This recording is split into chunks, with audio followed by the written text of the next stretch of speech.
And now we are so thrilled to have our next speaker, Julissa Arce. Julissa Arce immigrated to the U.S. from Mexico at 11 years old and was undocumented for almost 15 years. During this time, she rose the ranks of Wall Street and became VP of Goldman Sachs. Arce is a nationally best-selling author known for My Underground American Dream, Entre las sombras del sueño americano, and her most recent, You Sound Like a White Girl, The Case for Rejecting Assimilation, as well as a highly sought-after speaker and political commentator. Her stories have inspired people at nationwide events such as TEDx, the White House, and the Democratic National Convention. Please welcome Julissa Arce. It works. Hi, everyone. So on my second wedding day, I got ready at my grandmother's house. It's on La Calle de los Pajaritos, which, like other streets in my hometown of Tasco, is paved with cobblestones. You cannot miss her house because there is a bright Rosa Mexicana bougainvillea that pops against the white paint. I got to the house early in the morning, and the birds that the street is named after serenaded me with their song. I was steaming my decorately embroidered white dress that hung on an aqua wall. And even though I was in this big house, all alone, for the moment, I felt all the joy that comes from being Mexican, from having a big Mexican family, and marrying a handsome Mexican man. My husband was born in California, but he is Mexican through and through. Fernando and I got engaged in Paris on an early fall morning. We were walking through the Palais Royal. There were no tourists. There were no locals crossing by the plaza. We had it all to ourselves. He got down on one knee and asked, "Will you be my wife?" Meanwhile, a photographer he'd hired had captured every moment. He's good, my husband. On the plane ride back home, we started making plans. There had been 200 people at his family reunion, so that was our starting number. By the time we added my family and our friends, we were up to 400 guests. And that's the joy of being Mexican. Family whose name you do not know, or it might be a mystery how you are related, if they are a real primo or someone you've just always known as a primo, it does not matter. They are coming to the wedding because they are family. Just when I was beginning to picture my dream wedding in my hometown in Mexico, where our money could also stretch further for those 400 guests, my husband dropped some pretty devastating news. He told me that having a wedding in Mexico would mean that some of his close family members wouldn't be able to attend because they were in the middle of an immigration case that prevented them from leaving the US. I felt as though my joy had been buried. My mom didn't have a visa to come to the US because 10 years earlier, she lost it when a Border Patrol agent canceled it when she tried to come visit me. We figured it wouldn't hurt to apply again. Maybe enough time had passed. Maybe La Virgencita de Guadalupe would finally answer our prayers. Maybe this time it would be different. So I filled out the extensive application, paid the extensive fee, and then we waited. I can't remember if this was the 6th or the 10th time we had applied over the last 10 years. A few months later, I flew from Los Angeles, and my mom took the bus from Tasco. And we met up the night before her interview at a hotel nearby the embassy. She had gotten her hair blown out, and her highlights were fresh. "Me tengo que ver como una persona seria," she said.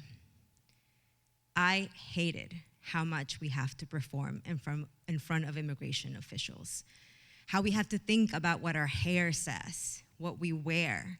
We have to think and consider every word that comes out of our mouth. We have to smile even if we're nervous. And I know all of this because I went through my own immigration process. But feeling my mom's sweaty palm as we walked from the hotel to the embassy the next morning was almost too much for me to handle. We walked up to the end of the line where a woman in a blue uniform checked my mom's paperwork and confirmed that she had an appointment. "You can't go in there with her," she said to me. "I know.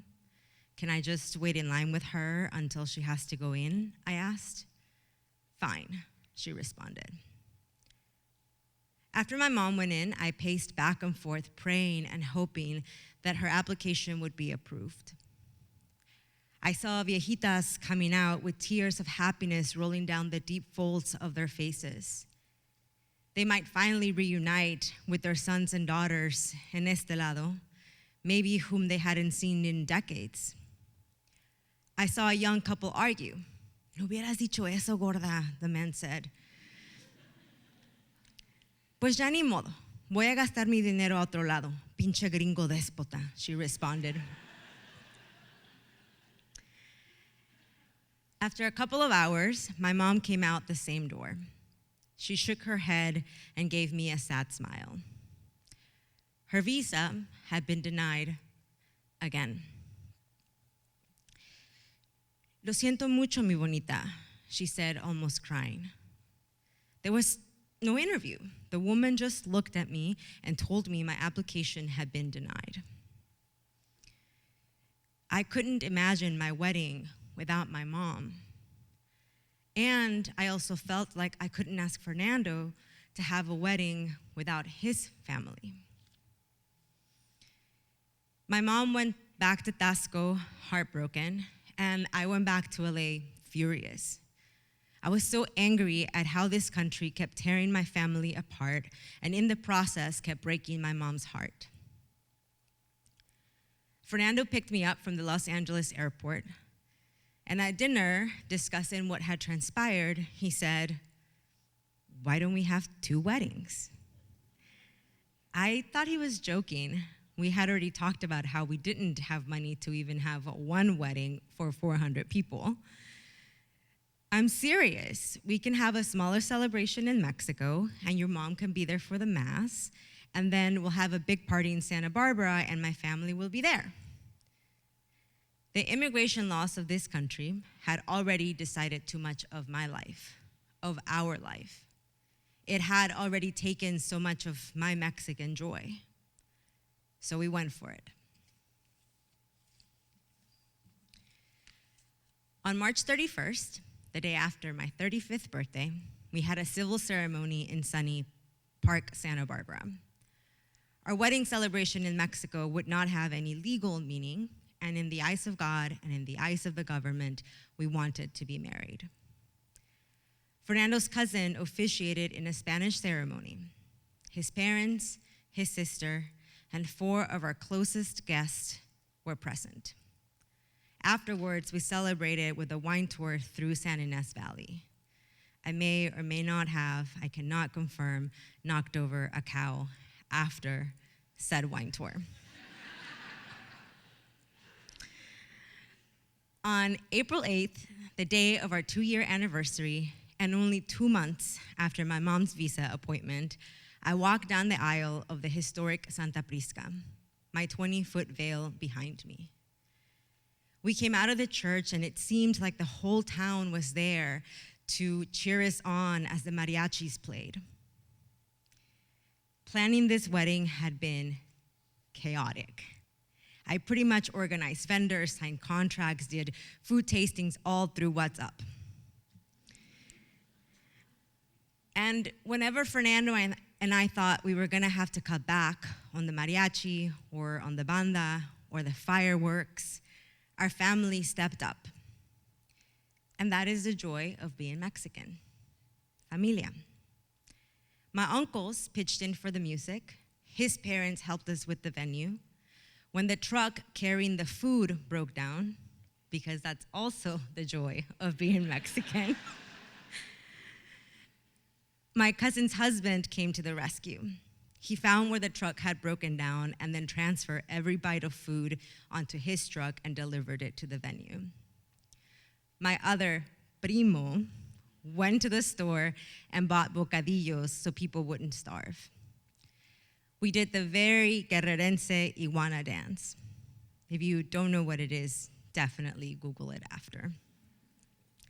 My Chinese friend Arthur, who does CrossFit and is super fit, showed everyone up with his iguana. Fernando and I did our first dance as husband and wife to Julian Sebastian's Eso y Más.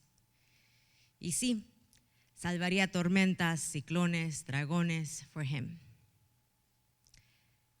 Then, on November 17th, I walked down the aisle again, this time in Santa Barbara, with Fernando's family, wearing the ball gown I had always dreamed of, and the one I didn't get to wear at my quince. My brother took my dad's place walking me down the aisle, and I knew that my dad was watching from above and was proud of Julio and I. Over 250 of Fernando's family and our friends danced to banda, drank probably too much tequila, and one or two cousins might have flown from the Víbora de la Mar line. Each time Fernando and I said, "I do," we were assured that our Mexican joy, our Mexican family, and our love would carry us through.